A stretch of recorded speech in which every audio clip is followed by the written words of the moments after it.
नमस्कार मित्रांनो, मी आहे अक्षय आणि एडियन बातमीपत्रात तुम्हा सर्वांचं मनपूर्वक स्वागत करतोय।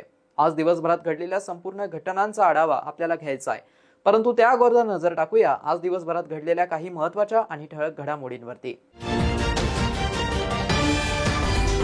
महाविकास आघाडीच्या माध्यमातून भारतीय कम्युनिस्ट पक्ष मध्य विधानसभा मतदारसंघ आणि सिल्लोड मतदारसंघातून विधानसभा निवडणूक लढवणार।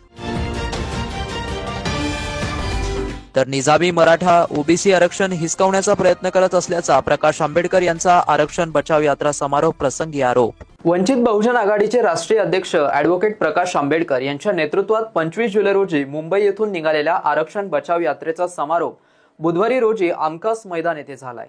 7 ऑगस्ट हा दिवस मंडल दिवस म्हणून साजरा करण्यात आला असून यावेळी राज्यभरातील ओबीसी संघटनाचे प्रतिनिधी या समारोप सभेत सहभागी झाले होते। वंचित बहुजन आघाडीच्या वतीने या कार्यक्रमाचं निमंत्रण महाविकास आघाडीचे नेते शरद पवार, बाळासाहेब थोरात आणि डॉक्टर अमोल कोल्हे यांना देण्यात आलं होतं। तसेच महायुतीचे नेते छगन भुजबळ, पंकजा मुंडे आणि धनंजय मुंडे यांना आरक्षण बचाव यात्रेच्या मंचावरती येऊन आपापल्या पक्षाच्या आरक्षणासंदर्भात असलेली भूमिका जाहीर करावी यासाठी त्यांना पक्षाच्या वतीने निमंत्रण देण्यात आलं होतं। मात्र तसं झालं नाहीये। समारोप प्रसंगी ॲडव्होकेट प्रकाश आंबेडकर उपस्थित जनसमुदायाला संबोधित करत होते। इलेक्शन येईल जाईल, एका पत्रकाराने मला असं सांगितलं, प्रकाशराव तुमचं मत तुम्ही काही म्हणा,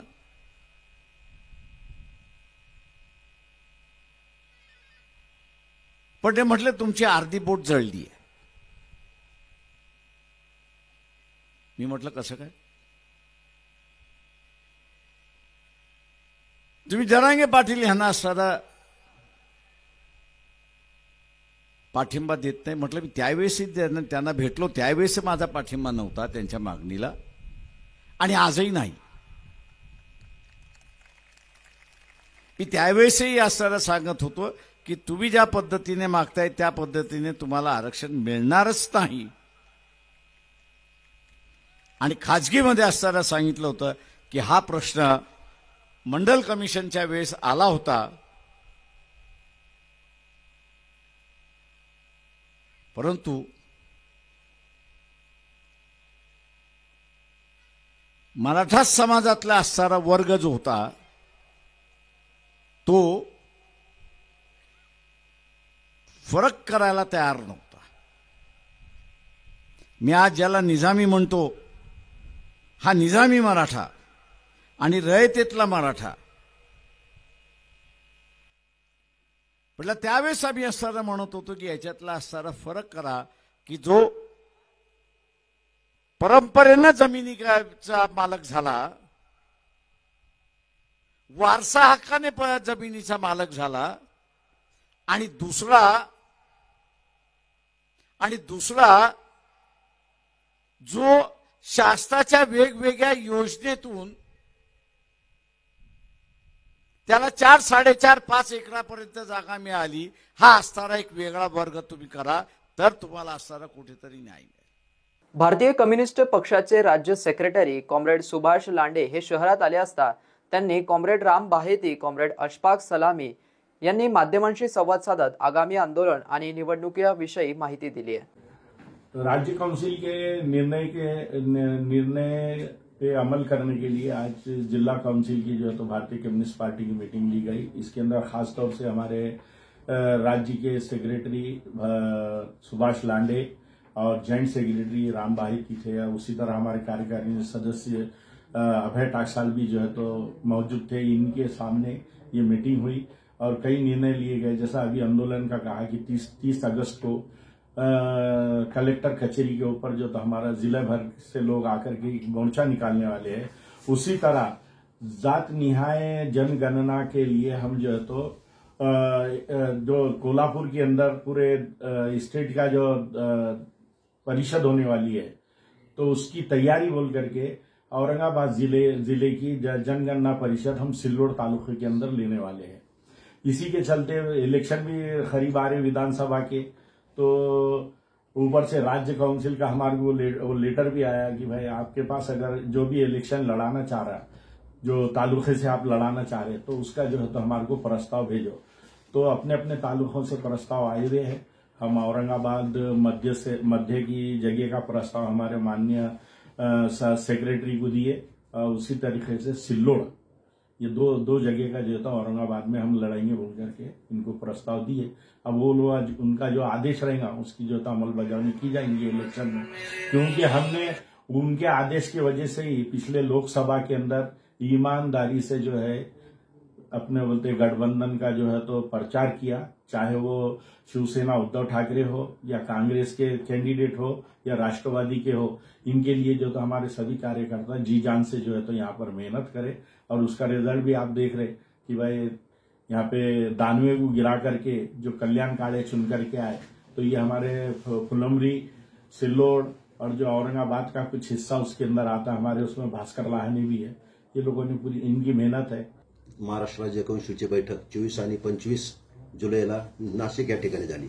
या बैठकीमध्ये महाराष्ट्रामध्ये 16-17 ठिकाणी विधानसभेच्या निवडणुकीला उमेदवार उभा करण्याचा निर्णय आम्ही घेतलेला आहे।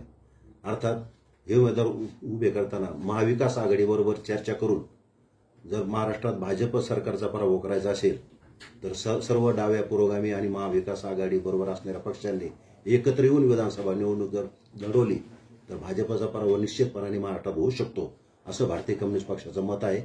त्याप्रमाणे आम्ही महाविकास आघाडीमध्ये जागा वाटपाच्या संबंधी चर्चा त्या ठिकाणी करू। त्याचबरोबर महाराष्ट्रभर आम्ही प्रत्येक जिल्ह्यामध्ये जातनिहाय जनगणना परिषदेचं आयोजन आम्ही केलेलं आहे। त्याच्या तारखा सुद्धा निश्चित झालेल्या आहेत। जिल्हाव्यापी जातनिहाय जनगणना परिषद झाल्यानंतर महाराष्ट्राची राज्यव्यापी जनगणना परिषद कोल्हापूर या ठिकाणी ऑगस्टच्या शेवटच्या महिन्यामध्ये होईल।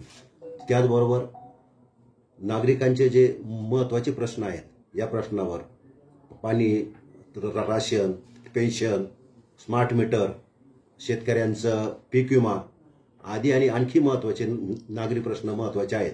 या प्रश्नावर 16 ऑगस्ट ते 29 ऑगस्ट जे जनजागरण आम्ही करणार आहोत आणि 30 ऑगस्टला महाराष्ट्रातल्या सर्व जिल्हाधिकारी कार्यालयावर, काही ठिकाणी तहसील कार्यालयावर प्रचंड मोर्चे काढून शासनाचं या मुख्य प्रश्नाकडे लक्ष वेधण्याचा प्रयत्न करणार आहोत। आंदोलन आहे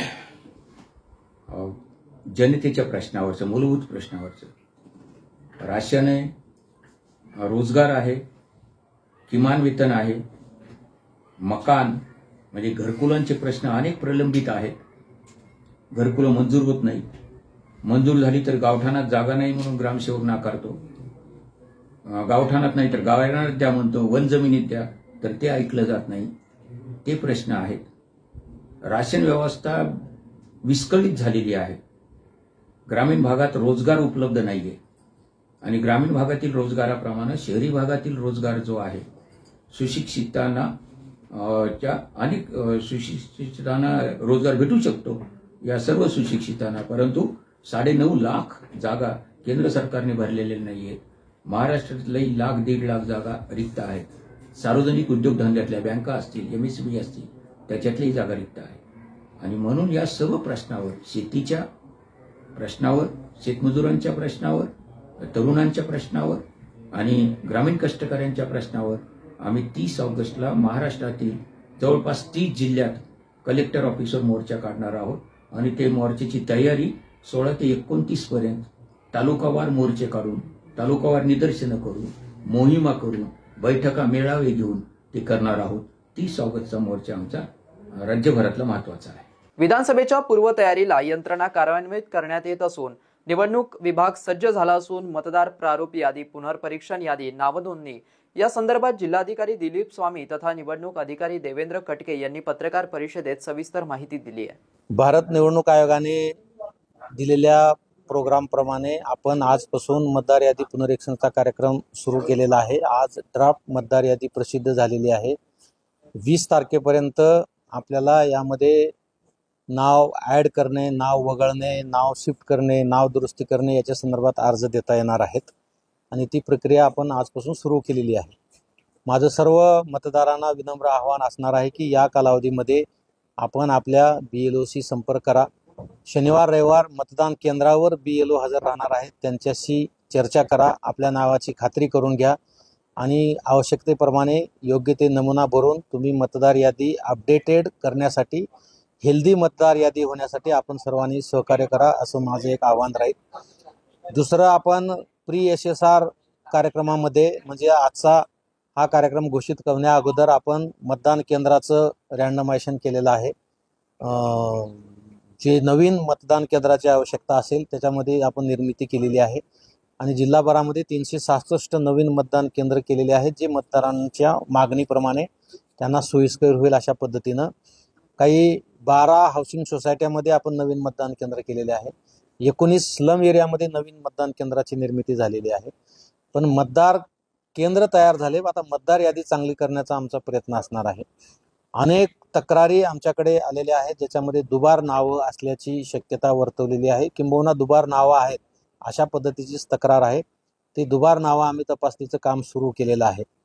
पण माझं सर्वांना आव्हान असणार आहे की रिप्रेझेंटेशन ऑफ पीपल ॲक्ट हा जो कायदा आहे, लोकप्रतिनिधित्व कायदा, त्याच्या कलम 31 नुसार मतदार यादीमध्ये 2 ठिकाणी नाव असणं हे कायद्यान्वये गुन्हा आहे आणि याच्यासाठी 1 वर्षापर्यंत तुरुंगवास सुद्धा संबंधित मतदाराला होऊ शकतो. 10 सुटले तर चालतील, पण योग्य डिलीट नाही झाला पाहिजे ही भूमिका असल्यामुळे आता त्यांनी ती सुविधा उपलब्ध केलेली नाही. आम्ही मागणी केली होती, परंतु त्यांनी सांगितलं की ती सुविधा आता उपलब्ध होणार नाही. असा एक अनुभव आहे. डबल नाव येण्याची कारण काय असतात?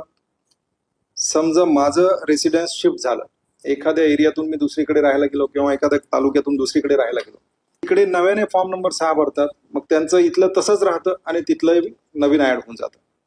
त्याच्यामुळे काही केसेस होतात. काही याच्यामध्ये सर्च इंजिनमध्ये आपण नाव शोधलं, आता प्रारूप यादी प्रसिद्ध केली आहे. प्रारूप यादी प्रसिद्ध केल्यानंतर माझं नाव मतदार यादीत आहे की नाही हे तपासण्यासाठी जेव्हा पाहणी केली तेव्हा दिसतं की त्याचं नाव सापडलं नाही. काय स्पेलिंग मिस्टेक टाईप करण्यामध्ये झाली तरी नाव मॅच होणार नाही. एक जरी शब्द इकडे तिकडे झाला तरी मॅच होणार नाही. मग त्याला वाटतं की माझं नाव आलंच नाही, मग तो पुन्हा प्रयत्न करतो ऍडिशनसाठी. अशा केसेसमधून सुद्धा डुप्लिकेट नाव येण्याची संभावना आहे. बऱ्याचदा काय होतं, इपिक कार्ड आहे ते आयोगाकडून आलेलं आहे पण आता सापडतच नाही, हरवलंय. मग मला इपिक कार्ड पाहिजे, मग पुन्हा इपिक कार्डसाठी अप्लाय करण्याच्या ऐवजी पुन्हा फॉर्म नंबर 6 भरला जातो, त्याच्यामध्ये पुन्हा ते डुप्लिकेट होऊन जातं. अशा प्रकरणांमुळे डुप्लिकेसी वाढण्याची शक्यता असते आणि जाणीवपूर्वक कोणी केलं असं आपल्याला ठामपणे सांगताच येणार नाही की जाणीवपूर्वक कोणीतरी डुप्लिकेट नाव आहे इथंही ठेवलंय. आता समजा 110 नंबरच्या पार्टमध्ये 125 वर माझं नाव आहे, पुन्हा 120 वर माझं नाव आहे, मी कशाला कम्युनिकेशन किंवा मिसअंडरस्टँडिंग असते त्याच्यातून ते पुन्हा डबल फॉर्म भरतात अर्ज. आणि सिस्टीममध्ये असं मेकॅनिझम नसतं की समजा देवेंद्र कटके पूर्ण स्पेलिंग ॲज इट इज जर टाईप झाली तरच ते सांगणार की हो देवेंद्र कटकेचं नाव याच्यात आहे. स्पेलिंगमध्ये एक जरी अक्षर बदलला किंवा एजमध्ये, आता मी 2 वर्षापूर्वी माझा एज वेगळं होतं, आता एज वेगळी टाकली, सिस्टीम दाखवत नाही मॅच, त्याच्यामुळे ते डुप्लिकेसी होण्याची संभावना असते. अभय टाकसाळ मित्रमंडळ, शहीद भगतसिंग हॉकर्स युनियन, लाला बावटा रिक्षा युनियन, महाराष्ट्र कामगार कर्मचारी संघटनेच्या वतीने स्मार्ट सिटी कार्यालयामार्फत पुकारलेल्या महास्वच्छता अभियानात सहभाग नोंदवत हे अभियान राबवण्यात आले. मनपा प्रशासक जी श्रीकांत यांच्या संकल्पनेतून होत असलेल्या एक तास शहरासाठी या अभियानात पैठणगेट ते गुलमंडी परिसरात फेरीवाल्यांनी, रिक्षा चालकांनी व स्वयंसेवकांनी परिसरात स्वच्छता मोहीम घेतली आहे व परिसर स्वच्छ केलाय. त्याप्रसंगी स्मार्ट सिटी कार्यालयाचे मुख्य कार्यकारी अधिकारी रवींद्र जोगदंड व संघटनेचे अध्यक्ष ॲडव्होकेट अभय टाकसाळ यांनी सहभागी स्वयंसेवकांना स्वच्छतेचं महत्त्व सांगितलं. तसेच शहरातील घनकचरा व्यवस्थापन बद्दल विस्तृत माहिती दिली आहे. यावेळी जयंत कुलकर्णी, सचिन मिसाळ, विकास गायकवाड, रफिक बख्श, इसाक शेख, शेख अजीम, माजिद कुरेशी, फरहान बेग, शेख इब्राहिम, दाऊद खान, जिशान खान, इरफान खान, अनीस खान, सय्यद मोहसिन यांच्यासह मोठ्या संख्येने फेरीवाले तसेच व्यवस्थापन विभागाचे कर्मचारी, स्वच्छता निरीक्षक, स्वच्छता जवान इत्यादी उपस्थित होते. जोगदंड सर आए हुए हैं. 4 दिन पहले मीटिंग हुई थी और उन्होंने अपने को चर्चा के लिए बुलाया कि 15 तारीख 14 तारीख तक अपने शहर में 1 से 14 तक महास्वच्छता अभियान है और अपनी शहीद भगत सिंह हॉकर्स यूनियन, लाल बावटा रिक्शा चालक यूनियन, महाराष्ट्र कामगार कर्मचारी संगठना, संलग्न आइटक और नेशनल हॉकर्स फेडरेशन, ये इनका उन्होंने सहयोग मांगा। शहर अपना है और अपने शहर को साफ करने की जिम्मेदारी अपनी है। जैसे अपने घर में अपन सफाई रखते हैं, सफाई रही तो अपन खुश रहते हैं और सफाई रही तो बीमारी बढ़ती, स्वच्छता रही तो अपन अपनी तबीयत अच्छी रहती, खुश भी रहते और तबीयत भी अच्छी रहती। ये इस अवसर पर मैं जोगदन साहब को गुजारिश करूंगा, अपने शुरू करने से पहले 5 मिनट हमको मार्गदर्शन करें। जैसा घर पर हम स्वच्छता रखते हैं वैसे ही हम अपने परिसर में जो स्कूल है, कॉलेजेस है, जो मार्केट एरिया है, रास्ते हैं, डिवाइडर है, जो प्ले ग्राउंड्स है, गार्डन्स है, जो हमको खुले एरिया दिखते हैं कि जहाँ कचरा है, कीचड़ है, वो हमको स्वच्छ करना है और आगे भी मेंटेन करना है। आपको मालूम है कि भारत में, पूरे भारत के अंदर सबसे स्वच्छ शहर इंदौर है। तो हमारे माननीय आयुक्त साहब ये सुझाव है अपने लिए कि हम संभाजीनगर वासी इंदौर जैसे क्यों नहीं बन सकते। तो वो चैलेंज हमने महापालिका ने स्वीकार कर लिया है और ये 15 दिन में हम पूरी सफाई तो कर लेंगे, लेकिन आगे भी ये स्वच्छता मेंटेन करेंगे। अब ये 15 दिन की ड्राइव के बाद हम वीकली 1 घंटा आपका लेंगे। वीकली हम पूरे शहरवासी प्रेरित होंगे। हमको बहुत बड़ा सपोर्ट मिल रहा है, हर वार्ड में, हर इलाके में, हर गली में लोग अवेयर हुए हैं। इतना ही नहीं, मस्जिदों में से ऐलान हुआ है कि सफाई के ऊपर ध्यान दो और ये अपना अभियान यशस्वी करो। हर जगह के लोग, NGOs है, सेवाभावी संस्थाएं हैं, व्यापारी एसोसिएशन है, आपकी hawker association, auto rickshaw auto association, ये उद्योजकीय संगठना, विविध प्रकार के NGO सब इसमें शामिल है। हर कॉलेज के NCC, NSS के स्टूडेंट इसमें शामिल है। बहुत बड़े प्रोग्राम अभी ये 15 दिनों में चल रहे हैं, होने वाले हैं।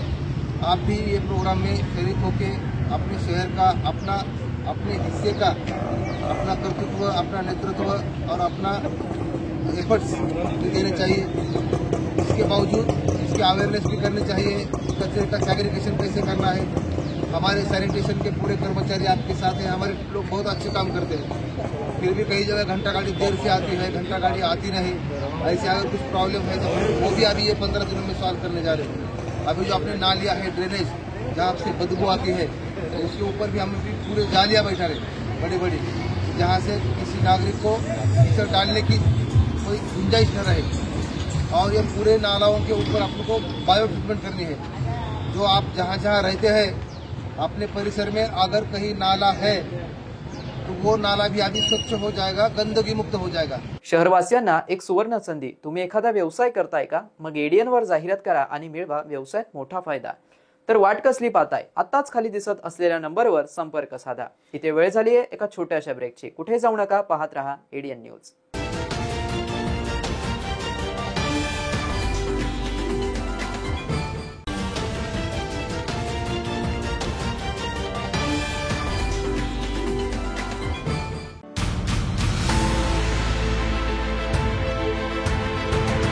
सामान्य विद्यार्थी किंवा सामान्य माणसे जिथे थकतात तिथून पुढे विजेते अर्ध्या तासात घडतात. याचा अर्थ काय की स्पर्धा परीक्षा म्हटलं की अपयश आलंच आणि यश मिळवायचं असेल तर कठीण मेहनत, त्याबरोबर स्वतंत्र आत्मविश्वास विद्यार्थ्याच्या मनामध्ये रुजवणं. अडचणी हा एक आपल्या जीवन जगण्याचा मार्ग असतो. मी अडचणी कधी मानतच नाही. अडचणी हा आम्हाला शिकवण्यासाठीच असतात. प्रत्येक विद्यार्थ्याला मोटिवेट ठेवणं, त्याच्यामध्ये तो आत्मविश्वास निर्माण करणं आणि त्याला शेवटपर्यंत निकालापर्यंत टिकवणं ही एक मोठी शर्यत तयार झालेली आहे.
चिंगीच्या भातुकलीसारखाच आपणही आनंदानं आपला संसार उभारतो, कष्टानं एक एक वस्तू जमवतो.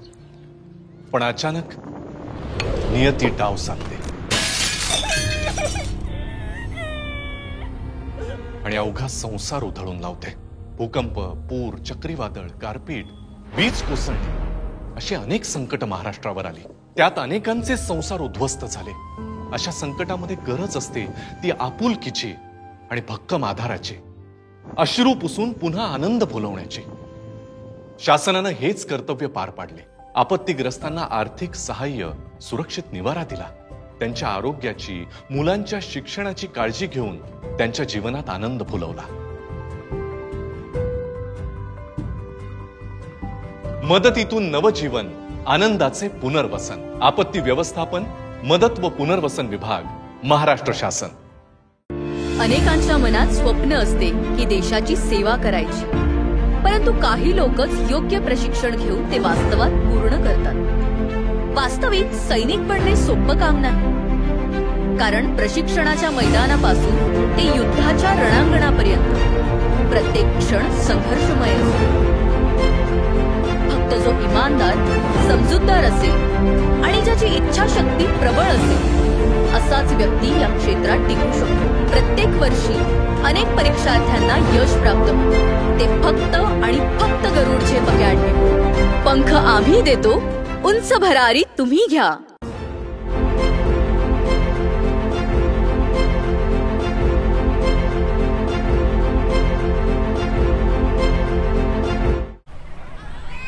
आपलं आयुष्य म्हणजे आंधळी कोशिंबिरीचा खेळ नाही, कारण अचानक कुठलंही संकट येऊन धडकू शकतं. त्यासाठी डोळे सतत उघडे असायला हवेत, अन्यथा अंदाज चुकून आपणच अडचणीत येऊ शकतो. अनेकदा आपण आपत्ती टाळू शकत नाही, पण सतर्कतेमुळे कमीत कमी नुकसान होईल याची काळजी घेऊ शकतो.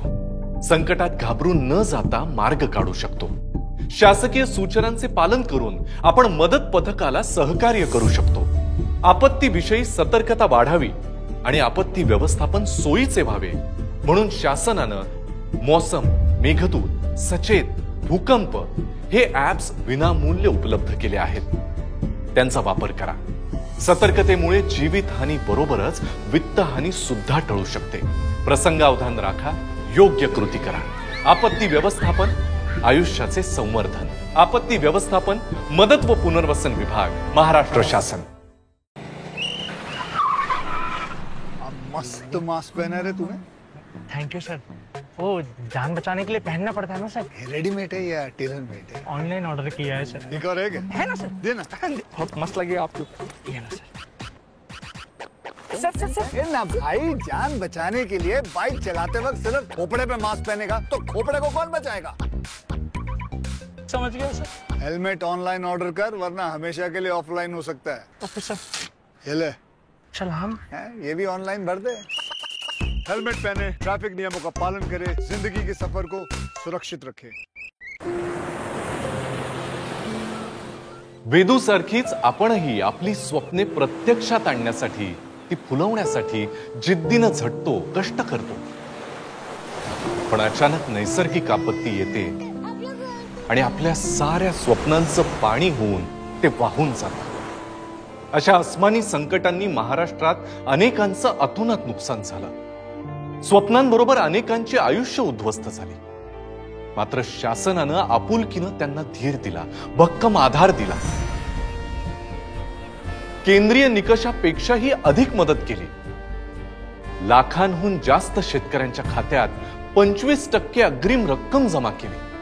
आपत्तीग्रस्तांच्या आयुष्यात पुन्हा नवी उमेद जागवून आनंद निर्माण केला. मदतीतून नवजीवन, आनंदाचे पुनर्वसन. आपत्ती व्यवस्थापन, मदत व पुनर्वसन विभाग, महाराष्ट्र शासन.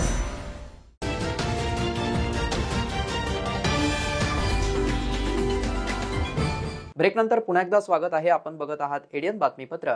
अनुसूचित जातींच्या आरक्षणातील वर्गीकरणाच्या विरोधात आंबेडकरवादी अत्याचार विरोधी कृती समितीच्या वतीने राष्ट्रपती यांना विभागीय आयुक्तालयाच्या माध्यमातून निवेदन सादर करत न्यायाधीशांच्या खंडपीठाने दिलेला निर्णय रिकॉल करण्याची मागणी केली आहे. निर्णय रद्द न झाल्यास आंबेडकरी चळवळीच्या वतीने मोठं जनआंदोलन उभारलं जाणार असल्याचा इशारा देण्यात आला आहे.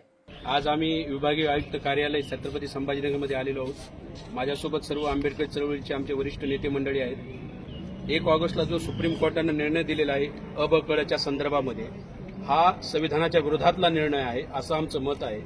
कारण नंबर 1चा मुद्दा त्याच्यामध्ये आहे, एससी वर्गीकरण करा असं सुप्रीम कोर्ट राज्याला म्हटलेलं आहे, परंतु इम्पेरिकल डेटा गोळा करा आणि इम्पेरिकल डेटा करून सिद्ध करा कोणती जात मागं राहिलेली आहे, कोणती जात पुढे आहे.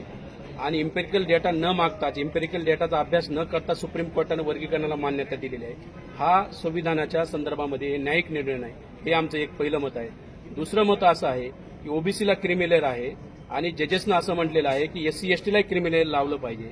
मुळात एससी वर्गीकरणाची केस होती, एसटी जे आहे शेड्यूल ट्राईबचे लोक तिथं नव्हतेच, तरी सुद्धा शेड्यूल ट्राईबला क्रिमिलेअर लावा असं म्हणणं हे न्यायाला तत्वाला धरून नाही, हा एक मुद्दा आहे. आणि 341 नुसार जे एससीला आरक्षण आहे त्यामध्ये कुठेही क्रिमिलेअरचा उल्लेख नाही, 15(4) मध्ये नाही, 16(4) मध्ये नाही, आर्टिकल 14 मध्ये नाही. त्यामुळे संविधानातल्या कोणत्याही आर्टिकलमध्ये शेड्यूल ट्राईबला क्रिमिलेअर लावता येत नाही. जस्टिसच्या लोकांच्या मनामध्ये आहे की आम्हाला क्रिमिलेअर लावावं, परंतु हे गलत आहे. त्याच्यामध्ये तिसरा मुद्दा असा आहे, एका जनरेशनला जर आरक्षण मिळालं तर त्याच्या पुढच्या जनरेशनला आरक्षण मिळू नये. या भारतामध्ये सध्या 3 करोड लोक आहेत एससी एसटी ओबीसीचे, ज्यांना आरक्षणाचा फायदा घेऊन नोकरीला लागलेले आहेत. जजेसचं म्हणणं आहे की या 3 करोड जे सरकारी नोकरी लागलेत त्यांच्या लेकराबाळाला आरक्षण नाही मिळालं पाहिजे, परंतु संविधानात अशी याची कुठेही तरतूद नाहीये. चौथं त्यांचं असं म्हणणं आहे की प्रमोशनमध्ये आरक्षण दिलं नाही पाहिजे. एकदा जातीवर प्रमोशन नाही पाहिजे की त्याचा दुसरा क्रायटेरिया बनवा. जर जातीवर नोकरी आहे, आमच्यावर अन्याय जातीवर होतो, आमचं शोषण जातीवर होतं, मग नोकरी जातीवर होणार, आमचं प्रमोशनही जातीवर होणार.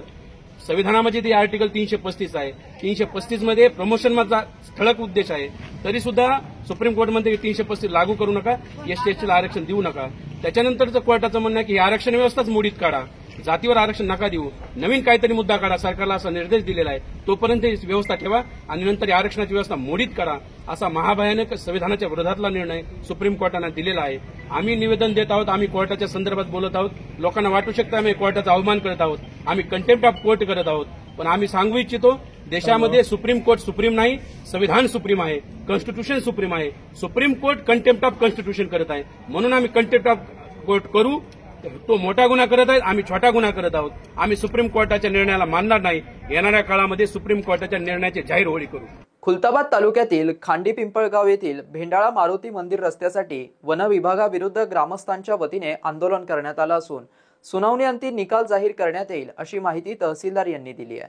खुलताबाद तालुक्यातील खांडी पिंपळगाव येथील जागृत दक्षिणमुखी भेंडाळा मारुती मंदिर हे प्राचीन काळापासून देवस्थान आहे. या मंदिरापर्यंत जाण्यासाठी पायवाट असून हा रस्ता खराब आहे. या रस्त्याची दुरुस्ती सुरू असताना वन विभागाकडून या रस्त्याचं काम बंद करण्यात आलं. हा रस्ता वन विभागाच्या ताब्यात असल्याचं कारण दाखवत रस्त्याचं काम बंद करण्यात आलं होतं. या पार्श्वभूमीवर ग्रामस्थांच्या वतीने सोमवारी तहसील कार्यालयासमोर निदर्शनं करण्यात आले. याची दखल घेत वन विभाग अधिकारी अण्णासाहेब पेरकर, तालुका दंडाधिकारी स्वरूप कंकाळ यांनी रस्त्याची स्थळ पाहणी करून ग्रामस्थांशी चर्चा केली. यावेळी वन अधिकाऱ्यांकडे ताबा, पावती, पंचनाम्याचे अहवाल नसून स्थानिक नागरिकांकडे 1960 पासूनचे दस्तऐवज असल्याचा दावा करण्यात आला व रस्त्याच्या मागणीसाठी ते ठाम आहोत अशी माहिती नागरिकांच्या वतीने प्रवीण इंगळे यांनी दिली. या प्रकरणी सुनावणीअंती निर्णय देण्यात येईल असं तालुका दंडाधिकारी स्वरूप कंकाळ यांच्याकडून सांगण्यात आलं. यावेळी प्रवीण इंगळे, महेश उबाळे यांच्यासह जागृत दक्षिणमुखी भेंडाळा मारुती कृती समिती, भक्त परिवार व आदी ग्रामस्थ मोठ्या संख्येने उपस्थित होते. एडियनसाठी तालुका प्रतिनिधी मच्छिंद्र घोरपडे, खुलताबाद. त्या ठिकाणी लेखी स्वरूपात मान्य तहसीलदार साहेबांना निवेदन दिलं होतं. त्या निवेदनाच्या अनुषंगाने तहसीलदार साहेबांनी आम्हाला काल एक लेखी पत्र दिलं की 6/8/2024 11 वाजता स्थळ पाहणीला येणार. त्या अनुषंगाने माननीय तहसीलदार साहेब खुलताबाद कंकाळ सर, वन परिक्षेत्र अधिकारी पैरकर साहेब आणि तलाठी साहेब यांचे टीम पूर्ण खांडी पिंपळगाव यामध्ये स्थळ पाहणीसाठी निघाले, पण वाटेमध्येच त्यांच्या गाडीला रस्ता नव्हता. त्यानंतर आम्ही ज्या ठिकाणी रस्त्याची सुरुवात केलेली होती, खांडी पिंपळे तलावाच्या बाजूला आम्ही मुरुम टाकलेला होता, तिथून सुरुवात केली. सुरुवात केल्यानंतर त्यांच्या गाड्या पण वर गेलेल्या नाही आणि सदरील माननीय तहसीलदार साहेब आणि पेरकर साहेब हे आमच्यासोबत 4 किलोमीटर जो वायवाटीचा रस्ता जागेवर, त्या रस्त्यावरून चालत भेंडाळा मारुतीच्या ठिकाणी पोहोचल्यानंतर त्या ठिकाणी आम्ही बसलो. पण आज पण आम्ही आमच्या कालच्याच भूमिकेवर ठाम आहे. तुमचं रेकॉर्ड दाखवा आम्हाला त्यांनी आज पण रेकॉर्ड दाखवलेलं नाही आहे. ताबा पावती नाही, पंचनामा नाही. त्याच्यानंतर 1960ला आमच्याकडे रेकॉर्ड उपलब्ध आहे लँड रेकॉर्डचं. त्याच्यावर पण आमच्या खांडी पिंपळ गावामधले जे रहिवासी आहेत त्यांची नोंद आहे, पण महसूल प्रशासनाकडे त्याची नोंद नाही आहे. आज प्रत्यक्ष आम्हाला एवढा मोठा गट्टा मिळाला की लोकांच्या नोंदी आहे 194 मध्ये. त्या नोंदीच्या आधारे तहसीलदार साहेबांना आम्ही प्रश्न केला, तुम्ही फॉरेस्टला उत्तर दिलं का आमच्याकडे नोंदी नाही, आज तर रेकॉर्ड आहे. त्याच्यानंतर रिझर्व्ह फॉर म्हणजे जे वन विभागाचं एक असते, वन परिषद म्हणजे डेप्युटी कलेक्टरची नियुक्ती असते, त्याच्यामध्ये पण लोकांना वाटप झालेलं आहे. आमची एकच मागणी आहे, तुमचं रेकॉर्ड दाखवा, नाहीतर जो वायवाटीचा रस्ता आहे तो आम्हाला मोकळा करून पाहिजे. तसं आम्ही तहसीलदार साहेबांना 4 दिवसाचा टाइम दिला होता. आज त्यांनी स्थळ पाहणी केलेली आहे. ते निर्णय घेतो म्हणे मंगळवारी. हे आम्ही 4 दिवसानंतर तहसील समोर उपोषणाला बसणार आहे, हे आम्ही त्याच्यावर ठाम आहे. त्यांनी त्यांचं रेकॉर्ड आणायचं, जर त्यांनी त्यांचं रेकॉर्ड आणलं नाही तर आम्ही येणाऱ्या शनिवारीपासून तहसील कार्यालय इथं उपोषणात बसण्यास ठाम आहे, पूर्ण गावकरी आणि कृती समिती. हेच आमचा निर्णय आजचा. स्मार्ट सिटी अंतर्गत शहरावरती कॅमेराद्वारे लक्ष देण्यासाठी स्मार्ट सिटी कार्यालय कंट्रोल रूम उभारण्यात आलाय. या कंट्रोल रूमची पाहणी शहरालगतच्या पेरी अर्बन गावातील सरपंच ग्रामसेवक यांनी केली आहे. महानगरपालिकेच्या वतीने स्मार्ट सिटी अंतर्गत शहरावर कॅमेराद्वारे लक्ष देण्यासाठी स्मार्ट सिटी कार्यालय कंट्रोल रूम उभारण्यात आलाय. या कंट्रोल रूमची पाहणी शहरालगतच्या पेरी अर्बन गावातील सरपंच ग्रामसेवक यांनी केली आहे. महानगरपालिकेचे आयुक्त जी श्रीकांत यांनी या कंट्रोल रूम बाबत सविस्तर माहिती दिली. यावेळी जिल्हा परिषदेचे मुख्य कार्यकारी अधिकारी तथा प्रशासक विकास मीना उपस्थित होते. स्मार्ट सिटी कार्यालयात शहरालगतच्या पेरी अर्बन मधील 35 ग्रामपंचायतीमध्ये घनकचरा व सांडपाणी व्यवस्थापन, पाणी पुरवठ्याबाबत आढावा घेऊन मार्गदर्शन करण्यासाठी बैठकीचं आयोजन करण्यात आलं होतं. त्यानिमित्त कंट्रोल रूमला भेट देण्यात आली. स्मार्ट सिटी अंतर्गत शहरात 700 सीसीटीव्ही कॅमेरे बसवण्यात आले आहे. यासाठी स्मार्ट सिटी कार्यालयात कंट्रोल रूम उभारण्यात आली आहे. या कंट्रोल रूम मधून शहरातील घरावरील मालमत्ता कर, पाणीपट्टी, ड्रेनेज लाईन, स्ट्रीट लाईट पुरवठा, पाईपलाईन, शाळेतील विद्यार्थ्यांची उपस्थिती, शहरात उभारण्यात आलेले अनधिकृत बॅनर, अवैध पार्किंग, ओपन स्पेसवरील मालमत्ता कर, नियमित कचरा उचलण्यासाठी माझी स्वच्छता साथी, लोकांच्या तक्रारीचं निवारण करण्यासाठी प्रलंबित तक्रारी व तक्रारींचा निपटारा, शहर सिटी बस लोकेशन, विद्यार्थ्यांची शाळेतील उपस्थिती याबाबत आयुक्त जी श्रीकांत यांनी सविस्तर मार्गदर्शन केलंय. सक्षम ग्रामपंचायतीने आपल्या ग्रामपंचायतमध्ये या पद्धतीच्या यंत्रणा उभारण्याचं आवाहन जिल्हा परिषदेचे मुख्य कार्यकारी अधिकारी तथा प्रशासक विकास मीना यांनी केलं. यावेळी जलजीवन मिशनचे प्रकल्प संचालक राजेंद्र देसले, ग्रामीण पुरवठ्याचे कार्यकारी अभियंता अजित वाघमारे, पेरी अर्बन मध्ये निवडलेल्या 35 ग्रामपंचायतीचे सरपंच, ग्रामसेवक, विस्तार अधिकारी, पंचायत, जिल्हा पाणी व स्वच्छता मिशन कक्षातील तज्ञ सल्लागार उपस्थित होते. आमदार प्रदीप जयस्वाल यांच्या हस्ते शहरातील मुख्य रस्त्याच्या कामाचं भूमिपूजन करण्यात आलंय. त्यामुळे नागरिक समाधानी असल्याचं बघायला मिळत आहे. शहरातील महत्त्वाच्या असणाऱ्या रस्त्यांपैकी एका रस्त्याचं मंगळवारी आमदार प्रदीप जयस्वाल यांच्या हस्ते भूमिपूजन पार पडलंय. अभिनय टॉकीज ते शहागंज येथील गांधी पुतळ्यापर्यंतचा रस्ता हा अतिशय खराब झाला होता. या रस्त्यावर हजारो लोक रोज प्रवास करत असतात. खराब रस्त्यामुळे नागरिक त्रस्त होते. याच रस्त्यावरती रविवारचा आठवडी बाजार देखील भरायचा. खराब रस्त्यामुळे त्यांनाही याचा त्रास सहन करावा लागत होता. आमदार प्रदीप जयस्वाल यांनी नागरिकांची अडचण समजून घेत या रस्त्याला मंजुरी मिळवून दिली आणि याचं भूमिपूजन आज केलंय. येत्या 2 दिवसात या रस्त्याच्या कामाला सुरुवात होणार आहे. त्यामुळे मोठ्या प्रमाणामध्ये स्थानिक नागरिक समाधानी असल्याचं बघायला मिळालं.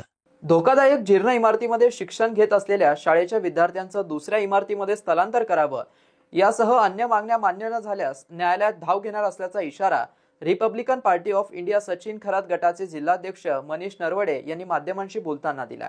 सिडको यांचा संभाजी कॉलनी येथील द वर्ड स्कूल या शाळेमध्ये अनेक वर्षापासून विद्यार्थी हे शिक्षण घेत आहेत. परंतु शिक्षण घेत असलेले विद्यार्थी जे सुरक्षित बिल्डिंगमध्ये नाही, ती बिल्डिंग 45 वर्षे जुनी आहे. तसंच सिडकोचं मला पत्र आहे, माझ्याकडे पत्र आहे.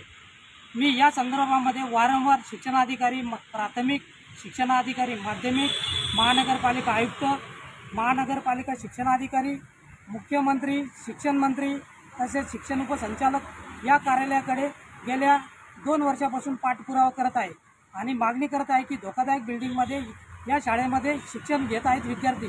परंतु द वर्ड स्कूलने हे सर्व विभाग मॅनेज करून या ठिकाणी माझ्या पत्रावरती कारवाई आजपर्यंत झालेली नाही आणि द वर्ड स्कूलला पाठीशी घालण्याचं काम हे सर्व विभाग करत आहे असा माझा स्पष्ट आरोप आहे. कारण माझ्याकडे या बिल्डिंगने बांधकाम परवानगी घेतलेली नाही. ही बिल्डिंग 2017 साली द वर्ड स्कूलने महानगरपालिकेकडून भाडेतत्त्वावर घेतलेले आहे आणि भाडेतत्त्वावर घेत असताना त्यांना काही नियम अटी घालून दिलेल्या होत्या आणि नियम अटी घालून देत असताना त्यांना त्या बिल्डिंगमध्ये कुठल्याही प्रकारचे चेंजेस करता येत नाही आणि बिल्डिंग जर तुमची मोडकळीस आली असेल तर त्या संदर्भामध्ये महानगरपालिका आयुक्तांकडे तुम्ही लेखी कळवावं आणि महानगरपालिकांच्या आयुक्तांची रीतसर परवानगी घेऊन बांधकाम करावे किंवा नगर रचना विभागाची परवानगी घेऊन त्या ठिकाणी त्यांना बांधकाम करता येतं. परंतु द वर्ड स्कूलने बिल्डिंगच्या दुसऱ्या मजल्यावरती अनधिकृतपणे एक मजला चढवलेला आहे. त्यामुळे 40 वर्ष जुने असलेल्या बिल्डिंग अजून धोकादायक झालेले आहे. त्यामुळे या ठिकाणी शिक्षण घेत असलेले विद्यार्थी हे पूर्णपणे असुरक्षित झालेले आहे आणि ही बिल्डिंग कधी कोसळू शकते. आत्ताच मध्यंतरी गुजरात राज्यामध्ये शाळा कोसळण्याची घटना ताजी आहे. तसेच मुंबईमध्ये मुंबई होल्डिंग दुर्घटना ताजी आहे. या सर्व घटना महाराष्ट्रामध्ये घडलेल्या आहेत.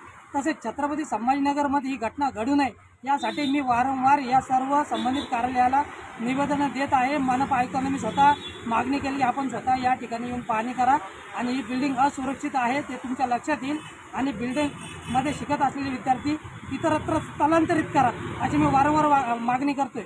आणि शिक्षण अधिकाऱ्यांना सुद्धा मी कालच मागणी केली आणि यापूर्वी सुद्धा मागणी केलेली आहे की बिल्डिंगमध्ये शिकणारे विद्यार्थी हे असुरक्षित आहे, त्यांचे इतरत्र बिल्डिंगमध्ये स्थलांतरित करा जेणेकरून त्या ठिकाणी दुर्घटना घडणार नाही आणि विद्यार्थ्यांची जीवितहानी होणार नाही. परंतु शिक्षण अधिकारी आजपर्यंत कुठलीही कारवाई करायला तयार नाही आणि माझ्या पत्राला त्यांनी केराची टोपली दाखवलेली आहे.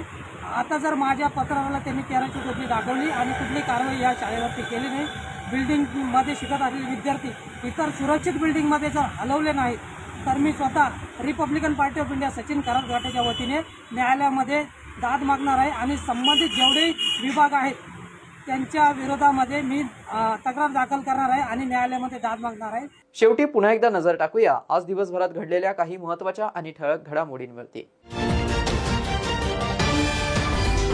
महाविकास आघाडीच्या माध्यमातून भारतीय कम्युनिस्ट पक्ष मध्य विधानसभा मतदारसंघ आणि सिल्लोड मतदारसंघातून विधानसभा निवडणूक लढवणार. तर निजामी मराठा ओबीसी आरक्षण हिसकावण्याचा प्रयत्न करत असल्याचा प्रकाश आंबेडकर यांचा आरक्षण बचाव यात्रा समारोप प्रसंगी आरोप. आणि याबरोबरच हे बातमीपत्र इथेच संपलं. पुन्हा भेटूया पुढील बातमीपत्रात. तोपर्यंत पाहत रहा आपल्या हक्काचं बातमीपत्र एडीएन न्यूज.